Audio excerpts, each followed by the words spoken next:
की इबादत करेंगे।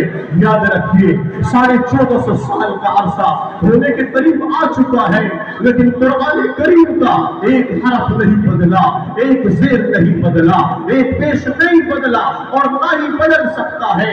ये अल्लाह का कानून है, ये अल्लाह का दस्तूर है, ये अल्लाह का कलाम है। याद रखिए दुनिया के अंदर दीगर किताबें भी आई, तौरात भी आई, इंजील भी आई, ज़बूर भी आया, लेकिन अल्लाह का कलाम कुरान करीम भी आया, लेकिन दीगर किताबों के अंदर उनके मानने वालों ने तहरीफ कर दी गई। लेकिन दोस्तों जैसा कुरान करीम नाज़िल हुआ था, आज भी ऐसा ही कलाम है और क़यामत तक ये कुरान ऐसे ही बाकी रहेगा। अल्लाह तबारक व तआला ने कुरान करीम के अंदर ऐलान कर दिया है, इन्ना नहनु नज़्ज़लना ज़िक्रा व इन्ना लहू लहाफ़िज़ून।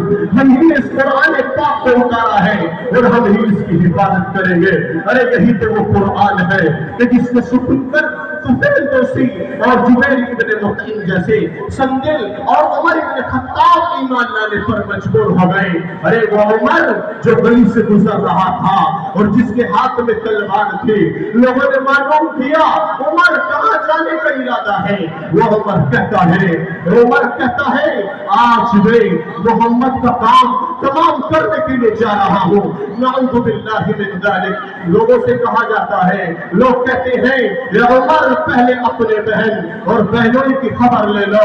चुनांचे वो उमर वहीं से रुख बदलता है और सीधे अपनी बहन और बहनों के घर पर जाकर देखता है ये बहन और बहनोई वो ईमान ला चुके हैं, वो इस्लाम के अंदर दाखिल हो चुके हैं, वो कुरान के ऊपर ईमान ला चुके हैं। चुनांचे दोस्तों जब वो उमर जाता है देखता है वो कुरान को पढ़ रहे हैं, लेकिन दोस्तों वो उमर अपनी बहन और बहनोई को ईमान लाने की पालाश में बहुत ज्यादा मारते हैं।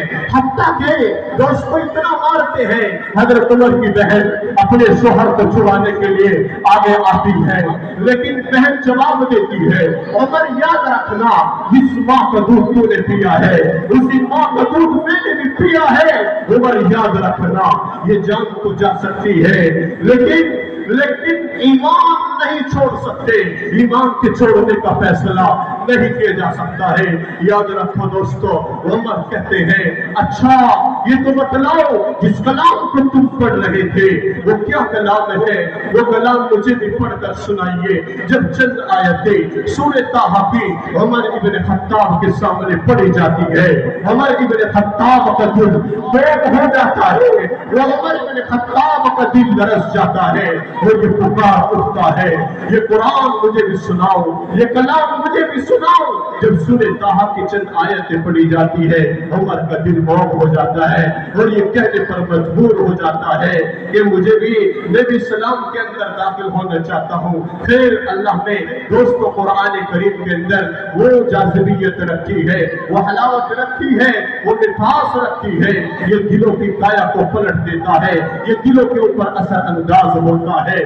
आइए दोस्तों कुरान करीम की तिलावत हम सब समाज फरमा रहे थे, मदरसा हाजा के उस्ताद बल्कि नाज़िम कारी एहतशाम साहब आप हज़रात के सामने और हम सब के सामने कुरान करीम की तिलावत को पेश कर रहे थे। अब मैं इस प्रोग्राम को आगे बढ़ाता हुआ दोस्तों मदरसा हाजा के एक तालिब इल्म को नात खान के लिए